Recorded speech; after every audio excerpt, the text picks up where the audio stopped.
Shots fired at Rihanna's home while she is inside, and now cops have a woman in custody. Rihanna's string of bizarre and bad luck at her home continued on Sunday when a woman showed up, according to police, with a rifle. And it's been described to us, our law enforcement sources have described it as an AR-15 style rifle. And this woman came outside her home in the LA area and opened fire multiple times. Westlaw unit shooting just occurred. This vehicle is a white Tesla, SU northbound on Coldwater. 10 gunshots fired from the vehicle to gate code 3. It's in at 1932 RD809.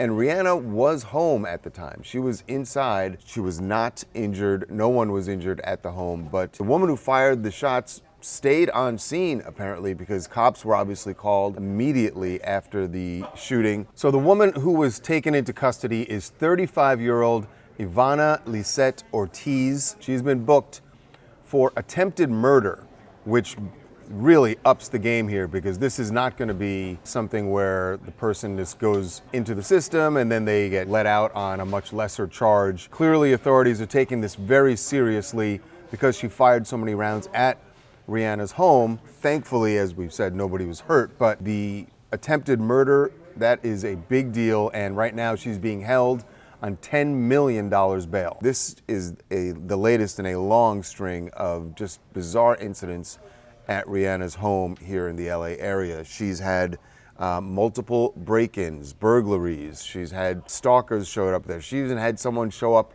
proposing marriage at her home. So in the past, there have been efforts to increase security. How much security can she have?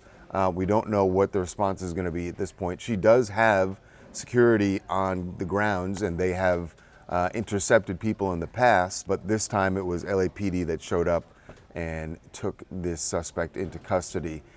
It's after a while you start to wonder, is Rihanna just thinking it's time to move out of this place? Because obviously she was home, but we don't know if A$AP Rocky was home or their 3 children. But at some point it just seems like this place is cursed. Actor and director Timothy Busfield is flat out denying new allegations by actress Claudia Christian, who accuses him of misconduct all the way back to 1991 on the film Strays. Christian told police that Busfield had allegedly forced her up against the wall, forcibly kissed her, and did all of this during rehearsals for the film. According to Busfield spokesperson Larry Stein, this flat out did not happen, saying he did not lay a hand on her and that he denies all allegations. Stein also says Busfield has never been accused of this by Christian before. Stein tells TMZ in a statement the current case, which has destroyed Busfield's reputation and career, is about an allegation regarding prepubescent boys. There is absolutely no connection between 35-year-old allegations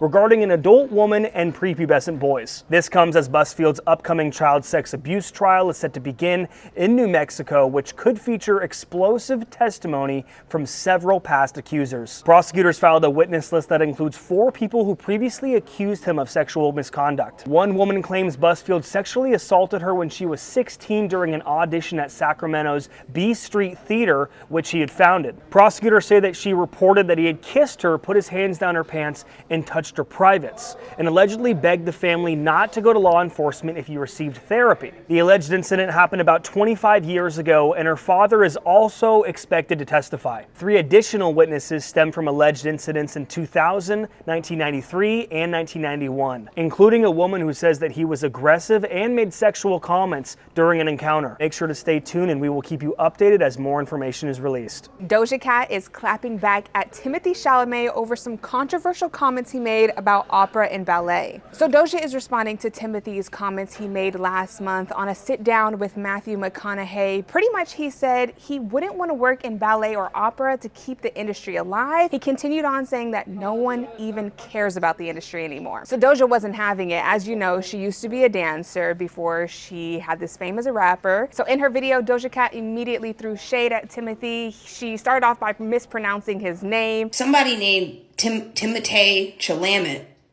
had the nerve. Then she went on to educate him a bit and said that opera and ballet have been around for centuries. And if you went into an opera theater right now, the seats would be filled and people would be locked in on the show because the industry just has that type of respect. There's still an audience. People give a You show up in a nice outfit, you sit down and shut the up. That's the usual etiquette around those things. She says she can't believe he had the nerve to say what he said about the industry. She went on to say, Timothy, our industries are going through a lot. The acting industry and the music industry are going through some phases, but that doesn't mean that people just stop caring because they have strong fan bases. So she made sure to check him and basically told him to put some respect on their name. For me, honestly, I watched the video of Timothy making the comments. He seemed like he was a bit joking with it, and he apologized immediately and said that he didn't mean to take shots at that community and he gives all respect to the people in the opera and ballet industry. But Timothy, you were kind of reckless at the mouth and you did come for the industry a lot, so you have to respect people like Doja Cat coming and giving their 2 cents on it. So a flight from Nashville to Fort Lauderdale had to divert to Atlanta for a possible security matter. A lot of people had been recording on the flight. They had their hands in the air and they were claiming that it was a bomb threat. So these allegations have not been verified, but it's been going around the internet. These videos have been going super viral. Police enter the plane, guns drawn, full tactical gear. They wrench this man out of his seat, cuff him, and arrest him off the plane. So far, we don't know if this man has been tried or if he'll be charged with anything, but the police were in full tactical gear walking up and down the aisles of this plane telling people, heads down, hands up, heads down, hands up. So the FBI came out and said there was no credible threat and no charges will be filed, but it's unclear if this man will be arrested or what he has been accused of. Southwest came out with a response basically saying they value safety. The flight was able to land in Hartsfield, Jackson, Atlanta, and officials have not come out with what the man said or did allegedly to cause this scare.